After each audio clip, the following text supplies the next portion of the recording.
Welcome to part two of my 2026 journey to Europe, activating the Rose Line. I recorded a video about a week ago and went through the initial part of my journey. And then this is the second part of my journey, the journey I am to take.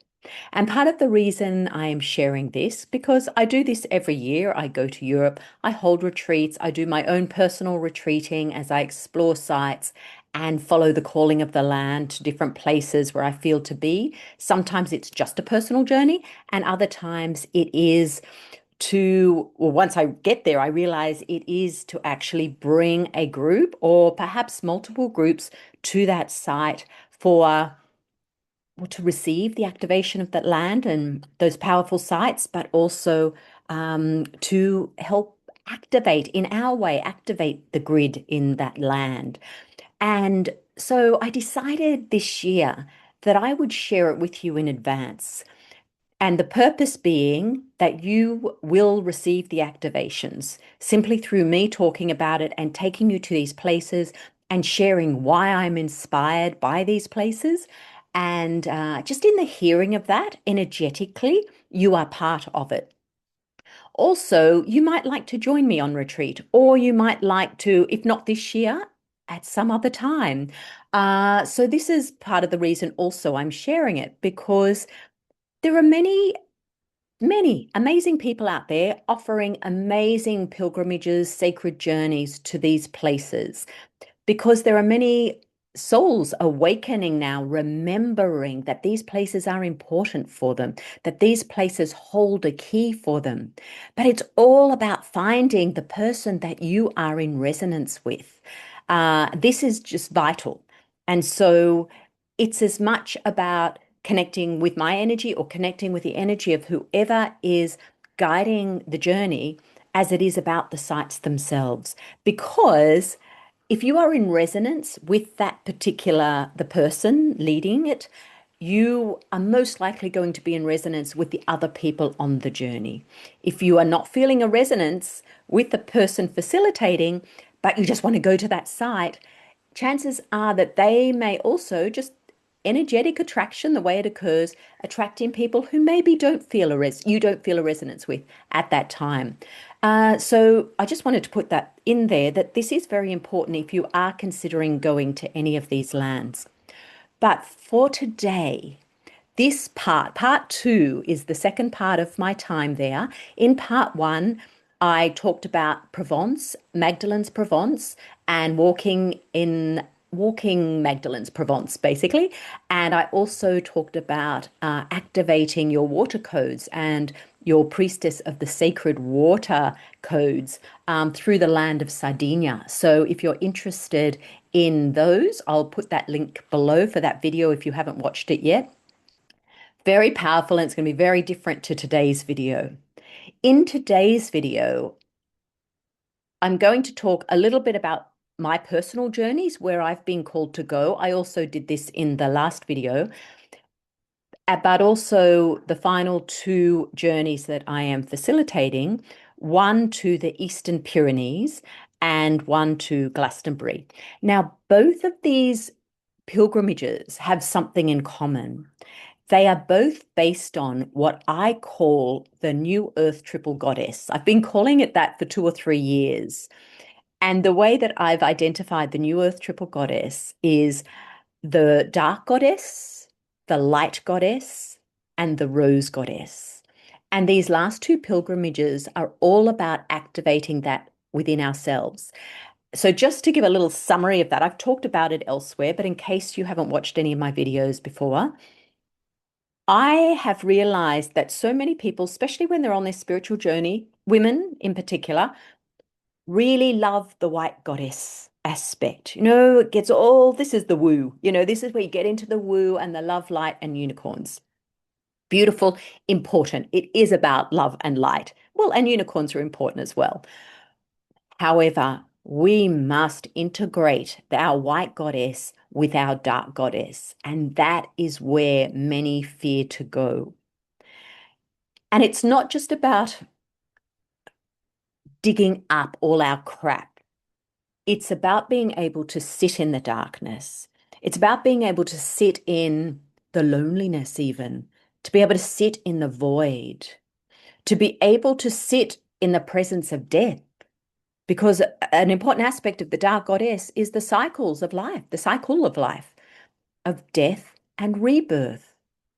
This is such an integral aspect. So the dark goddess is where the wisdom comes from. So sitting in the dark goddess, being comfortable with her energy, or the Black Madonna, as I'll also refer to her as, being in that energy is vital to then provide a really strong foundation to hold the light of the white goddess. And once those two are integrated within you, then the next evolution of that is the rose goddess. And I think Mary Magdalene is a perfect example of the embodiment of that. And this is why there is so much interest in her and activation by her story at this time. And what I mean by the rose goddess is you have fully integrated your feminine, your dark and your light, your Eve and your Lilith, your Inanna and your Erishkigal, however you want to bring the dark and the light together. And then this, when you're fully in your feminine, this is what magnetizes in the sacred masculine frequency into you. And this is where you move into your power. And this is what Mary Magdalene held. And this is why at this time she has come back to life. She has resurrected, and we are seeing her in her true light, for the past 30 years or so. We see her now, we feel her, we know her, and we know her because it's being activated in us. So these two journeys to the Pyrenees and to Glastonbury, this is what the focus of the group is. And we're doing it through different lands, different energies, different stories. And you'll be drawn to whichever one, even as you're listening here, there might be one where you feel more of a resonance with, because the codes in that land are really important in activating this within you. So let me bring up the page for you because I want to show you some of the images so that you can receive the activation of this land through these images. So the Mary and the Dragon, a Magdalene Odyssey in the Pyrenees. This is almost full, this journey. There's one place left. And I know I'm waiting for this person to come in because I know that this is a full journey. And when I say full, that is 6 people. There's just 6 people on this journey, and it's a phenomenal adventure. So this is in the Eastern Pyrenees. We are going to be in France for some of it and Spain in some of it, Catalonia, and I'm excited to hold this journey because the mountain, that the beautiful mountain on the eastern part of the Pyrenees, the sort of almost the last mountain there is called Mount Canigou. And I remember the first time I saw Mount Canigou, I think it was 2014. And it spoke to me so deeply. And at the time, I thought I must bring a group here. I did some exploration, and then life happened. Life happened. And I actually didn't hold any more journeys at that stage until 2023. So I had many years from doing that because of where life was taking me. So last year I went, I'm going back to Canigou. And this was also further activated by a book that I had bought in Rennes-le-Château in 23. And I wait till I show you. This is Annie Williams' book, Guardians of the Dragon Path. Okay. So this is the book. Now look, this is my tagging of the book. This is the research I did for this trip. So Annie, reading this, I started to get all the activations that I had when I first saw Canigou in 2014. And it's not that this book is based around Canigou, but it's around that region. And it's talking about the powerful effect of the Magdalene frequency, in particular in this region. There are so many places named for the Magdalene. I'm not going to go into the content of the book. I highly recommend it if you do want to read it. But for me, it confirmed the feeling I had around Canigou. And interestingly, many of the places that are mentioned in this book, I had been to around between 2014 and 2016. So those places in Catalonia. Um, so when I read this book, I just went, it's time for me to take this journey. Thank you, Annie, for writing it and for activating me and helping me remember what had inspired me previously. But she gave me a whole new dimension around the Magdalene with it. I hadn't connected the Magdalene in the same way in her talking about all the Magdalene sites there. You know, there are mountains named for the Magdalene there. It's just phenomenal, the frequency of the codes of the Magdalene in this area. So that is where I went, okay, it's time. Now, originally I was going to do the whole Pyrenees because last year I also did research on the Western Pyrenees, and I have taken groups there before. Actually, once I took a group in that area, but it was too big a journey. As it is, this one is 12 days, I think, about 12 days, 11 or 12 days. And I felt like that's enough. So this one's the Eastern Pyrenees. Maybe next year we'll go to the Western. But this is the this is a very sacred journey. And we are visiting, we're actually starting with the White Goddess, then we're going to the Dark Goddess, and then we're moving into the Rose Goddess. And this journey has it all. There is just so much here. I could have done a lot more, but I've just done what really spoke to me. And here we have this incredible image, which is from the Vic Episcopal Museum. And we're going to Vic, we're going to this museum. It's amazing. And here we are, we have Mary Magdalene as the Queen, and all different images from Magdalene's life where she is fully in her power. So we'll talk about this a lot more on the retreat. So I've just put that image there because it just captures so beautifully. There's just a little bit my story. You can go to this particular invitation page, this itinerary, if you want to read a little bit about my story there. Now, of course, we meet in Carcassonne. And then we go to the wonderful Dolmen de Fad in not far from Carcassonne. Oh my gosh, this incredible ancient dolmen, this ancient site. It's beautiful, beautiful. But that's just on our journey. And then we come here to Roses. So yes, it is called Roses, and it is a city in north of Barcelona, a large town north of Barcelona. It is a seaside resort, really. And when I was there last year, this was actually in the sand, and I'd already decided that this pilgrimage would be called the Mary and the Dragon, and then this was in the sand there at Roses. So. We're having a few nights in Roses. Roses did used to be, originally it was called Rhodes, because it was settled by people from Rhodes in Greece. And so I don't know if it was considered Greece then, but from people from Rhodes. And so this area was called Rhodes. And I forget, it was many centuries ago that it was actually named Roses, but so perfect for the start of this journey.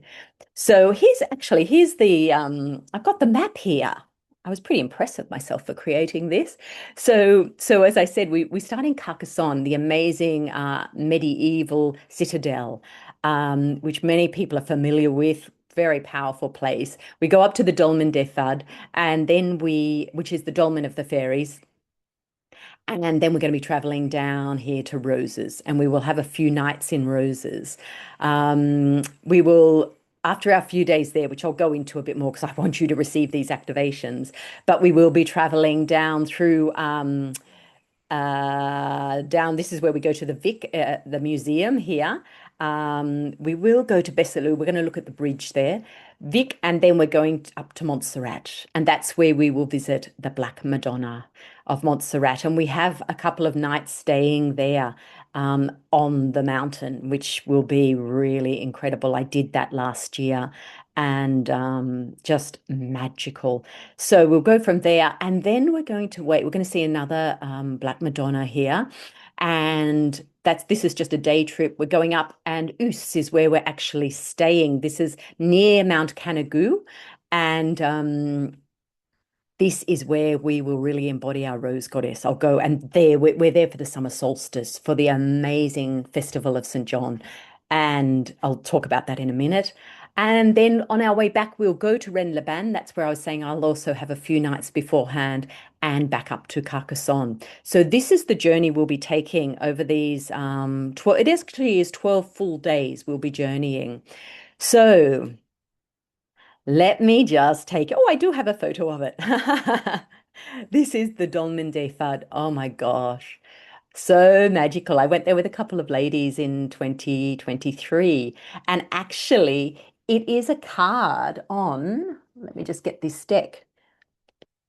This deck, the Mystique of Magdalene, one of the cards is the Dolmen des Fades. And that's where I got the inspiration. That's why I looked it up, because I knew it was in that part of France. And I looked it up and found it and realized it was quite near Carcassonne. So this is where this is just a stopover to really to connect, hold our initial circle, and then we will make our way to Roses. So we have many, many dolmen in Roses. But the reason um, that I really wanted to be in Roses. Actually, I'll come to that. Oh no, it's down here. I'll come to this and show you, and I'll talk about it a little. So this is a fountain that is the site of a Venus Aphrodite temple. Okay, so this is in the Cap de Crew National Park. Well, I'm saying it with a French accent. I can't speak. I don't speak Catalan, so I don't know how to pronounce it. Cap de Creus National Park.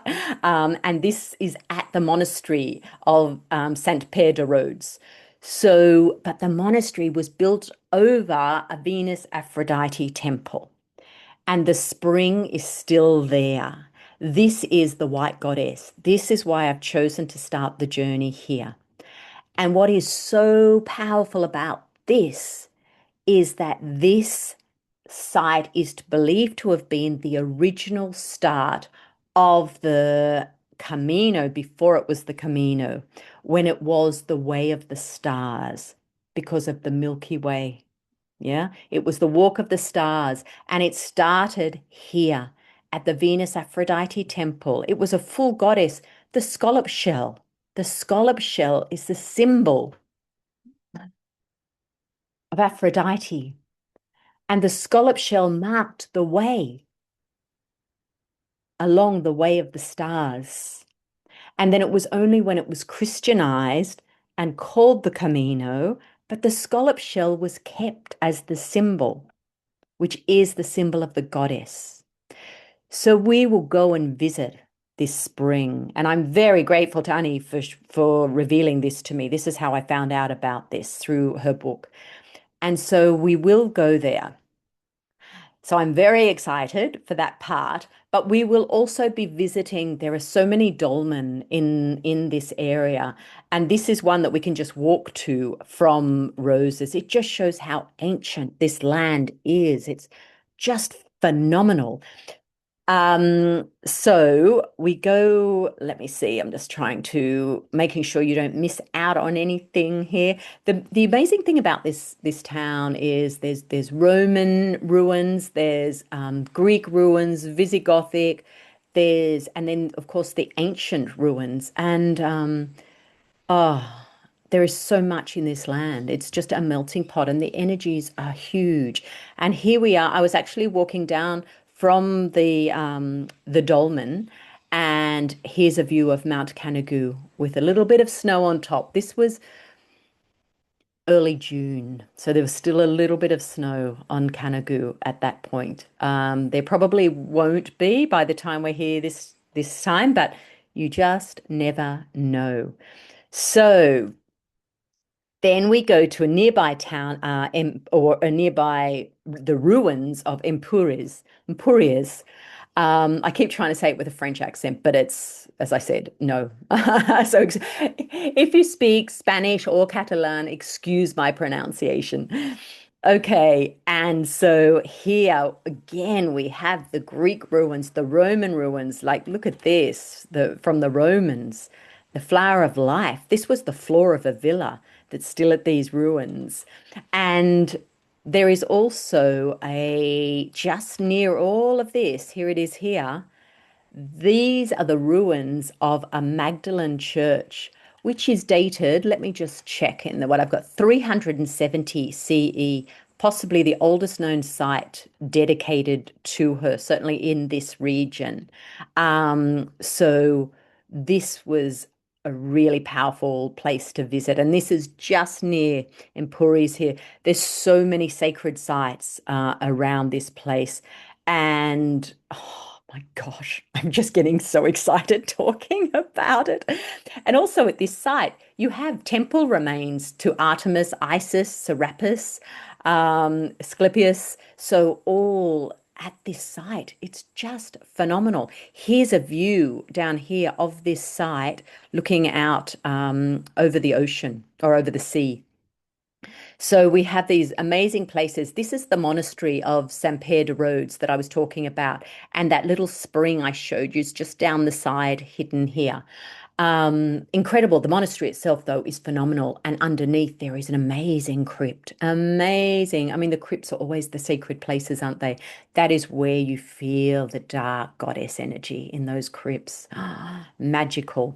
So this is just to give you a taste of roses. And whether you, if you ever get a chance to go there, I would highly recommend it. I mean, I'd probably avoid peak holiday season because, as I said, Roses is a popular destination for tourists for summer holidays. And we will probably be getting close to that, but we're there a bit before the solstice. So we'll probably, well, we won't be there for the worst of it anyway, but probably shoulder season's a good time to go.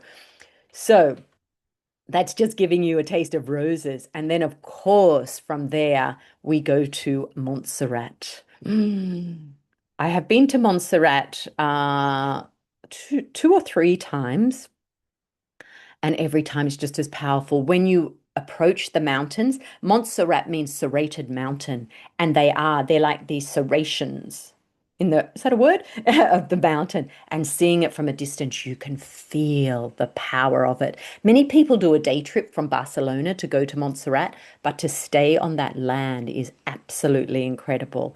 So as I said, on our way there, we will go to the museum at Vic. And yes, I've said here to oh, I've misspelt Annie's name there. I must correct that. Her name. It is a veritable cauldron overflowing with images of women of wisdom, and that's just what it's like. You could spend ages in this museum, and I've just had so many photos, and there are so many Magdalene images, Mary, Mother Mary, Anna images. Oh, so amazing. The Catalans saw Magdalene as a queen, and so she is portrayed this way just in altar statues, just everywhere. Anyway, so this is on the way. And then so this is very, I mean, going to that museum, it's like, wow, here is so much of the hidden feminine, yeah? And then we go to Montserrat and we encounter her. We encounter the Black Madonna. I created a video there last year. I'll pop that below in case you're interested. I filmed it from the mountain, but I was talking about my experience with the Black Madonna, or the Black Virgin, she's called. Um, well, she's got many names, but this particular one, the dark one, yes, La Morenetta, the dark one. So I talk about my experience with her. I find it really interesting that in the basilica there, she is put up high and sits over the church.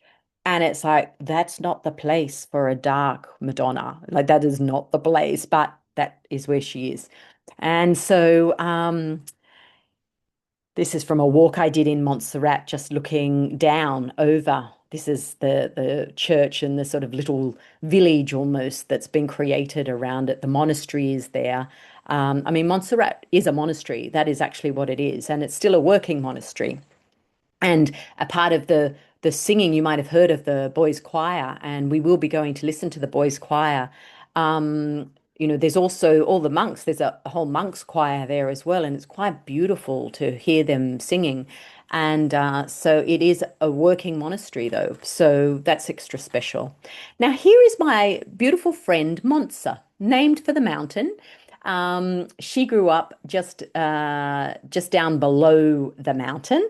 And in fact, her mother and father were married in the basilica. And how I met Monse is my daughter Heidi decided when she was at school she wanted to do an exchange she wanted to go to Barcelona.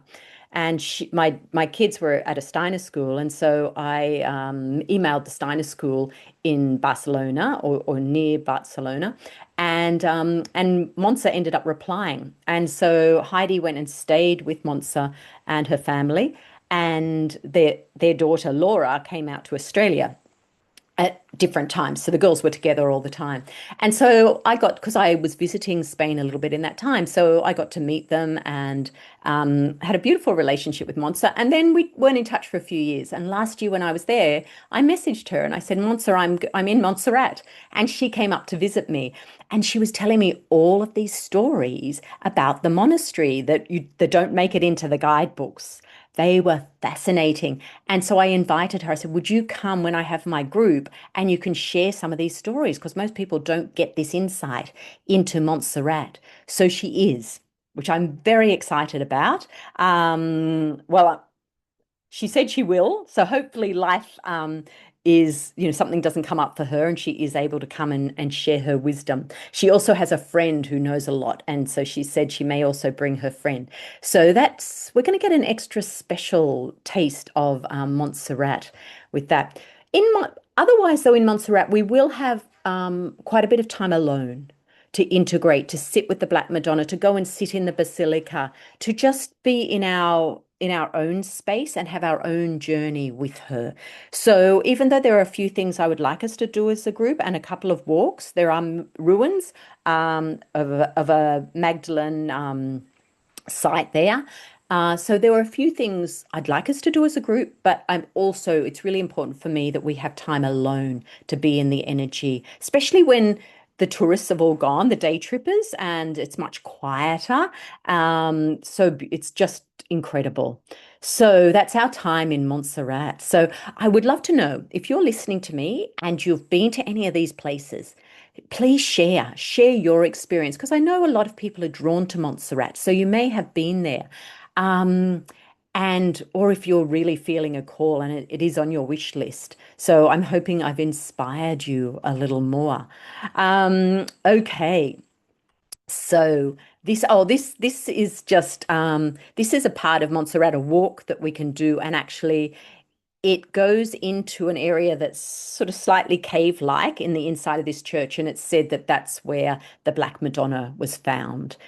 So from there, we are going to head across the border and into or near Mount Canigou, staying just near the little village of Us. What do I put here? A couple of photos. Oh, this is just of the monastery, a photo of the monastery there in Montserrat, and a view from when I was up in the mountains, when I walked up right to the top of the mountain when I was there. So that's that, and there's just another view there of Canigou. So, Us. We're staying in a great big villa here. We've got our own pool. It's going to be really beautiful. Lots of we'll go to some markets, get some great French food, maybe a couple of local wines, and just have a really lovely Southern French experience here. Now, we will go up into the mountain. I'll talk about this picture in a minute, but the reason I chose this particular date, this entire journey the dates were chosen because of this, because I wanted to be here for the summer solstice. And I've wanted this ever since I was connected with Canigou in 2014. This whole region, both the French side and the Catalonian side, celebrate the feast of St. John. So the summer solstice is when the feast of St. John that's John the Baptist, okay? An incredibly His story also has been distorted. Now, it's very interesting that the summer solstice, John the Baptist's feast, the winter solstice, Jesus' feast. Okay, so just have a think about that. So, for the summer solstice, we will be celebrating this frequency. Now, the Pyrenees have a dragon energy. A lot of their history is around this dragon. And even from the air, you can sort of almost see the dragon laying there. And we will explore this a lot more, the history of the dragon frequency of the Pyrenees. But this festival of St. John is a festival of fire. And of course, the dragon is associated with fire. And what actually happens is in Perpignan, the nearby city of Perpignan, there is an eternal flame kept. And at the summer solstice, that flame is taken up to the top of Mount Canigou. And then people from all the villages surrounding Canigou come up and put the flame, light the flame on torches, and then they run down. They make their way down the mountain to the villages and then light the fire in all the villages. And I've always wanted to see this. Always, well, not always, since 2014, 12 years. And we're doing it. We're doing it this year. And so I'm very excited. We've got a couple of villages we could go to watch this. I'm just going to sort of suss it out when we're there. But that's why I've chosen to finish this journey here with the Rose Goddess. This is where we will really go into integrating in our sacred masculine. So interesting, it is the Festival of St. John as we're there. So this is the Flama del Canigou. That's what the actual festival is called. That's the Catalan name for it. Now we're going to go up to this abbey of Saint Martin du Canigou, and this is beautiful. It's up on Canigou, and so we walk up there, and we will do the tour. The tour is in French, but you know what? It's just beautiful. It's the only way you can see the abbey. And it's just beautiful to go and be in the frequency of this place and of the mountain around you. It is amazing. So we'll be doing that journey. And here it is from the air. I didn't take that photo, by the way. But isn't it beautiful? Look at the mountain around it. Oh my gosh. And we'll have lunch in the forest. We'll take a picnic and have lunch in the forest there. So then the next day is John the Baptist's Eve, the eve of the festival. And here's just a photo of one of the villages and the celebrating of this. So this day we're going to leave really quite flexible because we'll just see where the celebrations are and just decide where we're going to go.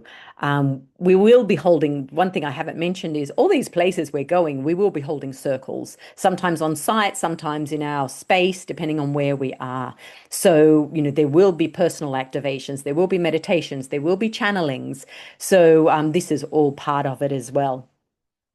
And then the next morning, we will be leaving, and we have a whole day here before we get to Carcassonne. So it's like, what do we want to do? There is so much to see. And in fact, many of the journeys I used to take around 2008, 2009, we just focused on this area. And now we're going through in one day. So we've got to decide one or two sites we might go to. We might go to Rennes-les-Bains, where the thermal bars and there's a seat of Isis and some beautiful places there. We might choose to go to Rennes-le-Château, very connected. This is the Tour Magdala, the Magdalene Tower here in Rennes-le-Château. I'm sure you've heard of that place. It's a tiny village, but it has a lot of mystery there. So we may go there. We may choose to, Perpetues, the Cathar Castle there. We may visit there. So we can probably pick two sites. So we're going to decide that as a group. Next year, when I do the other side of the Pyrenees, I'll probably include more time here, but we're doing enough so far. And this wasn't really the focus of the trip. The focus of the trip was the white the black and the red. So this is more a taster and just a lovely little finish of activating energy. And then we'll be heading back to Carcassonne for the night and leaving early the next morning. So, how do you feel about that? Like, as I've been talking about it, are you excited? Are you like, is there a is there a remembering for you as you hear me talk about these places? There's I was so activated by these sites, and some I went to for the first time, some I have been to before. But to return with a group and with a powerful intention for this journey of embodying the triple goddess and then finishing with that solstice ceremony, I think is just going to be phenomenal. Anyway, so let me know if there was a particular place I've talked about that has activated you there. Um, and oh my gosh, so excited. And perhaps you hear this and you think, I want that final spot. And if you do, great. This is our hotel we're staying at in Roses. Look at that. It's the Mar i Sol, but it's like in Catalan, that's the sea and sun. But the fact it's Mary is, I think, pretty amazing. That's why I booked it. I put a lot of thought into these things. No, I do research. I mean, this journey took a lot of research, I have to say. I mean, as you can tell from that book and everything I've got tagged. Okay, lovely French market. We'll go to plenty of those, well, markets. And here's the Beach of Roses as well there. So there we are. Have I got any more photos or is that it? Oh, yes, I've just got this final one. Ah, look at that. Beautiful, beautiful photo. Okay. That's looking out from Montserrat. So that's the Pyrenees Odyssey. Hmm? Mary and the Dragon. Now we're going to do the triple goddess again in July in Glastonbury. So let me share that screen. Okay, here we are. The Magdalene Triple Goddess Retreat in Glastonbury.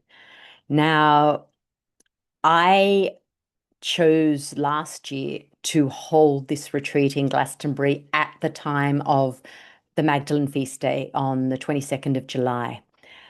I didn't realize at the time how popular that is. A lot of people, a lot of groups go to Glastonbury at this time in honor of this feast day because the Magdalene presence is so powerful here. I unfortunately I didn't get to hold the retreat because my mum was transitioning. And so I flew back to Australia. But of all the retreats that I've ever held, this is the first one, the first time I co-facilitated. I had invited Suzanne Gamache, my beautiful friend, to be a co-facilitator. She's an amazing Akashic Records reader. No, not a reader. She's just an Akashic. She's the guide. Shall we say guide? And she she stepped in when I had to go. So I started the morning of the retreat and then I had to fly home that night. And so Suzanne held the space. So as a result, and by the way, did an amazing job. Thank you, Suzanne. Still so grateful. So this is sort of the first time that I've held the retreat in Glastonbury, and I think this is probably the only time I'm going to hold it around the Magdalene Feast Day. I may not even hold the Glastonbury retreat again. I'm being called to different places. And I've completely missed where I'm going in between the retreats, but I'll just talk about that briefly at the end because that is actually also important. Um, but it's definitely going to be the last time I'm there for Magdalene's feast day. Now, if you are watching this, please let me know. Have you been to Glastonbury? Was there a part of Glastonbury that spoke to you really strongly? Because there's so many amazing sites. I mean, the energy grid beneath Glastonbury is phenomenal. And there's so much legend associated with Glastonbury, which tells you what the codes of this particular land are. And I'm not going to go into it all here. Excuse me. But I'll just touch on some of these places that we visit and the way that I've created this particular retreat so that we uh, embodying the white goddess, the dark goddess, and then the rose goddess. And this will be woven in throughout our 3 days together. Now, this retreat's different to my others in that you find your own accommodation. But this one is also different to my others in Glastonbury because this is the first time I've booked the meeting room inside Chalice Gardens. So we have full access to Chalice Gardens for the entire 3 days because we're using the meeting room on that site. And that's pretty special. I was amazed that it was available when I booked it. It was only early December, and I thought, my gosh, it's Magdalene's feast day, and I've scored it. So it was meant to be. So maybe you're meant to join me there. Um, so this, of course, is Chalice Well, this image. And we will be, this photo was taken a couple of years ago with the group. And this is lovely Suzanne here who led the journey, the retreat last year. And this is at Glastonbury Abbey, that image was taken. So the tour, oh my gosh. There we go. Yes, I saw that sunrise on the tour. So we do go to the tour for sunrise. That is on Magdalene's feast day. We will be doing that. So it is so powerful, this land. And there's almost no words for it. And you don't even have to know the stories. There's so many stories around it. But all those stories are code. And we respond to whichever story we are ready to have activated within us in terms of the codes of that story. And so this is why people are drawn to Glastonbury for different reasons, because it's almost like it's multidimensional. And depending on the frequency you're bringing in and the frequency you're ready to receive, you receive the different stories. And you just got to walk around all the shops in Glastonbury. Like it's phenomenal. All the different shops, the shops of magic, the shops of nature spirits, the shops of angels, the shops of everything to show you all the different dimensions that exist in Glastonbury. Like it comes out in their retail. Um, so it is one of a kind. It's one of a kind. So we will be visiting on our first day. We will be obviously in Chalicewell Gardens. We will be spending time with the Red Spring. I've got my little bit of water here still from the Red Spring that I have occasionally, just on little sacred occasions. And and that afternoon, we'll also be going into the White Spring, and that's what this picture is of the outside of the White Spring. The White Spring's in darkness. You go in, and they've just got candles lit everywhere. You can bathe in the water if you love freezing cold water, and it's clothes optional. Many of the people are naked that are bathing there. But it's a really sacred place and it's a very hushed environment. And so a beautiful place for meditation. You're in the water. It's like you can hear the water dripping and running. And so it's beautiful. So we will be visiting the White Spring. We will be in our circles really exploring the White Goddess on this first day and what that means to us. Um, these images here, this is the Abbey. So, and then this is just out having lunch. So we will have meals together if we wish to. The first night I have booked I reckon it's Glastonbury's best restaurant, this amazing restaurant, and we do this incredible feast. So it's called the Queen of Cups, and we might have a photo of that in a minute. But other than that, whether we eat together or not is our choice. We come together in meals if we wish to, or just go and have time on your own if you wish to. Okay, there's that beautiful Tor sunrise again. So there we are walking up to the Tor. There's the High Street, just to give you a little flavor of what it's about. Now, and there's that house is on the corner of the High Street. This is just some beautiful art that on our walking on the road to Chalicewell Gardens, this is the Sacred Union. And here's another photo of outside the White Spring. And you can just fill up your water bottles there straight from the White Spring as well. So there we go, the Queen of Cups.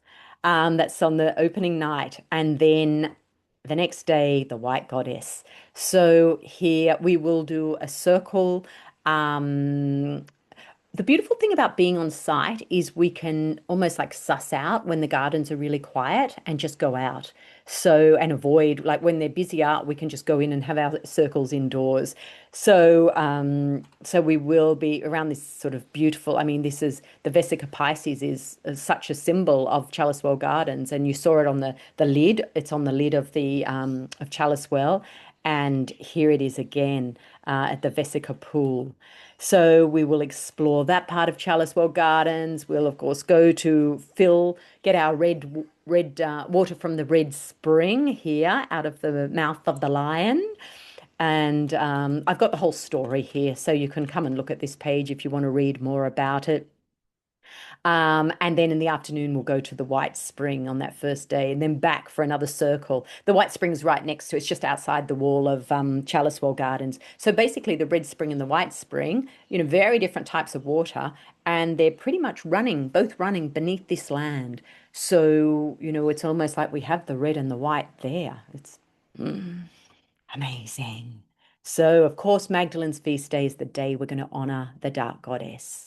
And we will start early. It is sunrise is at 5:21, so we'll be leaving pretty early to walk up to the Tor, to be there for sunrise. And of course, if it's a rainy day or something, we won't do it. But we will. So far, I haven't had that happen. So we've done it.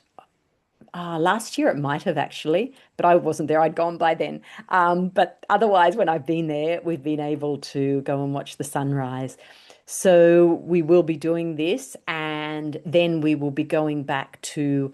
No, we'll probably have a little bit of a quieter morning because we'll be up early, and then we'll meet late morning back in our meeting room in Chalicewell Gardens to go into the Dark Goddess, to explore more what this means, to invite her into our lives, to immerse ourselves in her. Um, Now, I haven't scheduled a lot for this day because there's so much going on in the town because there's such an honoring of Magdalene in this town. So, but later afternoon, we will go to what's now called the Magdalene Chapel. It was originally St. Margaret's Chapel, and that site was a Magdalene hospital, and the street is called Magdalene Street because it was a Magdalene hospital. And it's so interesting though that it was St. Margaret's Chapel because just I didn't say this at the time, but when I was on the Pyrenees trip and I showed you the ruins of the Magdalene Chapel that was there near Roses, the other side of the road from that was a Margaret Chapel. And St. Margaret was a rebel, and she's often shown riding the back of a dragon, like a Kuan Yin type thing. She's shown with the dragon, and her feast day is just a couple of days before Mary Magdalene's. So it's interesting that the chapel was called Margaret's Chapel, but everyone refers to it as Magdalene's Chapel. We will go there. I was hoping to get a private time there, but it's booked out because so many groups want to use that chapel for Magdalene Feast Day. But we will go in the public opening hours late in the afternoon, just have a little bit of time there. There's got some beautiful gardens attached to it. And from there, we're going to another goddess and another one of the Rose line. And this is Breed's Mound or Bride's Mound, it's often called. And this is a site to Bridget. Bridget was said to have come to Glastonbury, and so we're going to go to Breed's Mound for our Magdalene celebration because I mean, Bridget is associated with water and with fire. This is the Rose Goddess together because we fully embody. I often think of the water as the light goddess. Yeah, the light goddess, and the earth and the caves and the dark and that earthiness as the dark goddess. And so once we've embodied that, then we can bring in the fire. This is a sacred masculine. And so it feels great I just felt like this is a beautiful way, like to go to Breed's Mound now and honor this frequency in us. So this is a little way out of Glastonbury. You can walk to it. And this little marker is actually where they think that the ancient sacred well of Bridget was. So I did do a YouTube video there last year, actually. I'll link that below. It was right before I knew I had to leave to come back to Australia. Um, so we'll go there and we'll hold our own little Magdalene event. However, there could be some things going on in the town in the evening that we might want to return to. We did have an early morning, so some people might just want to go back and have an early night. So we'll play it by ear a little bit, Magdalene's feast day, and just go with the energy and what's coming through me and what's coming through everyone in the group. Okay, so on our final day, we will go to Glastonbury Abbey and have the morning there. This is the Rose Goddess. And the reason, the sacred place for me at Glastonbury Abbey is in the Lady Chapel, and it's beneath the Lady Chapel is, or yes, is the crypt of Joseph. And this is Joseph of Arimathea, not Joseph, father of Jesus. Joseph of Arimathea, and the crypt is named for him, a powerful man, a guardian of the rose line.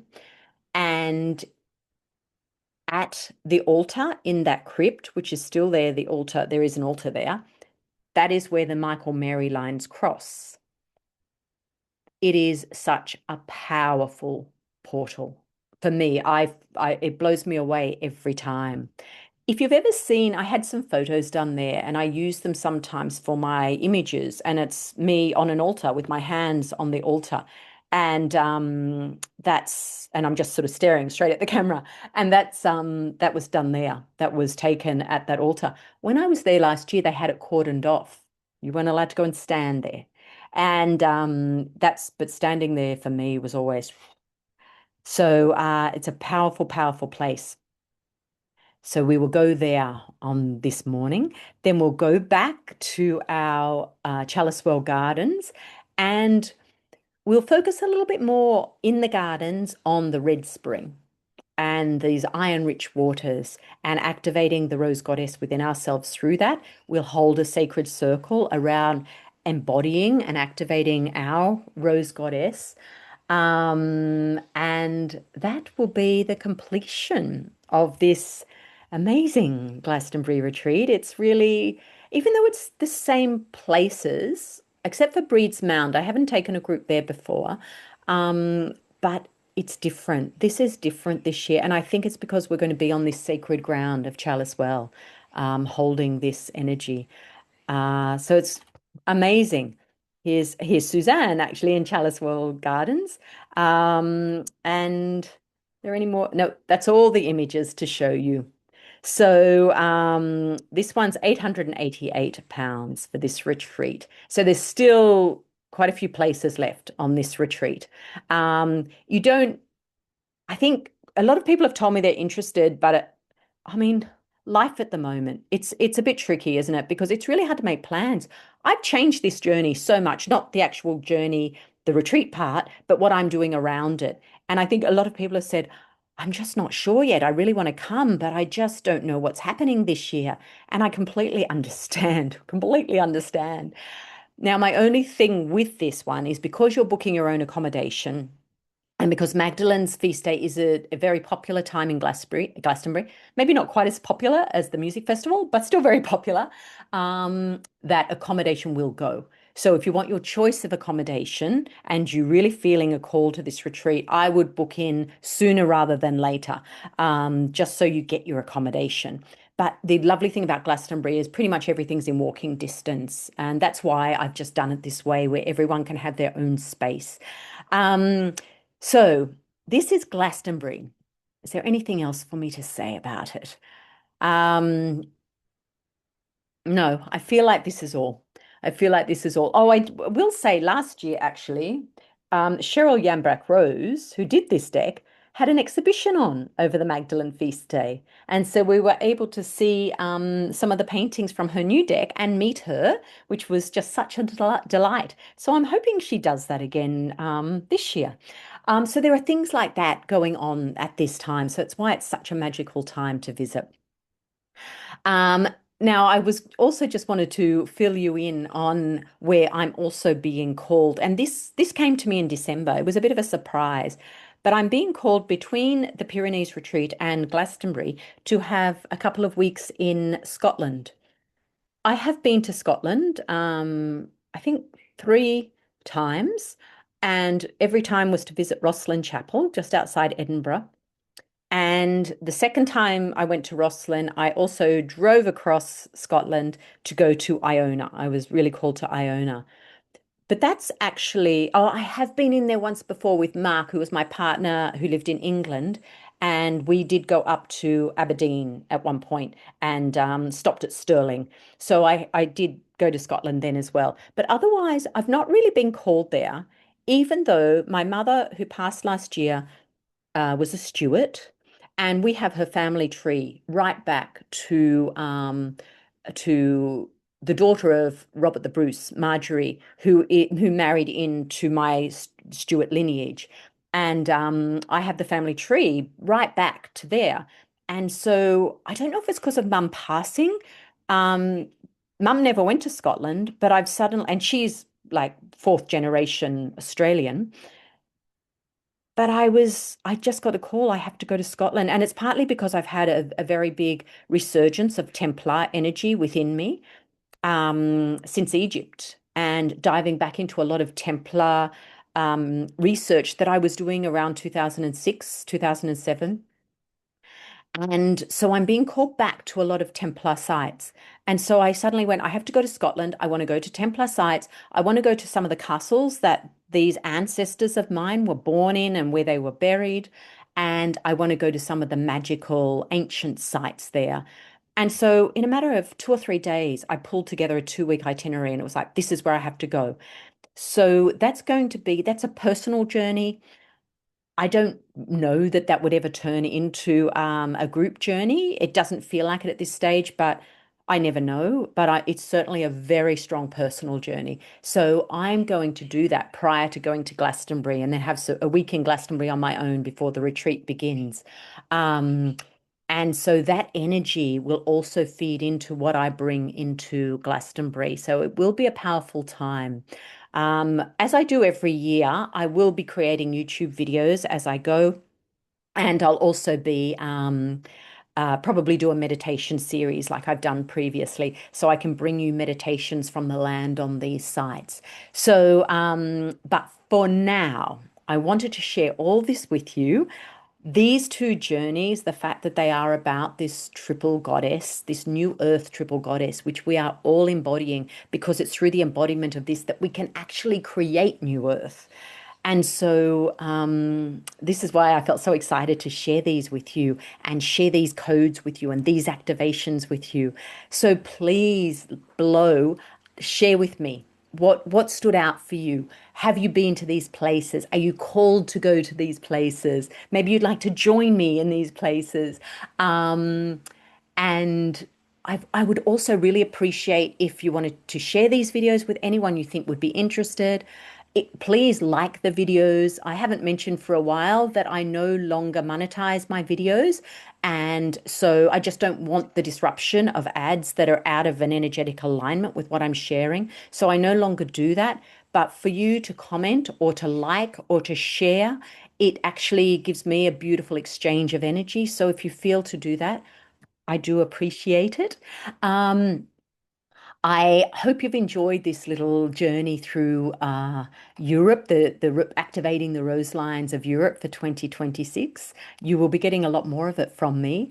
I probably will have a couple of weeks break from videos now. I'm actually in the process of moving. I'm surrounded by new energy at the moment. I found the most amazing house. I'm calling it Rose Cottage to live in a beautiful bush rainforest, and I'll be actually doing in-person circles there, which I'm excited about.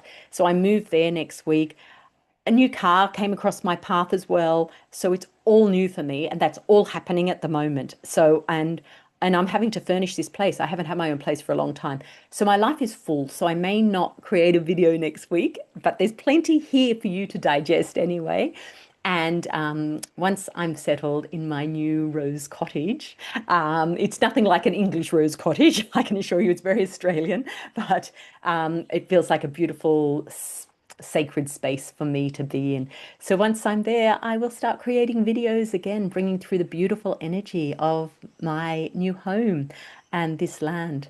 So thank you so much for watching, for going on this journey with me, for getting me excited. And until next time, rose blessings to you.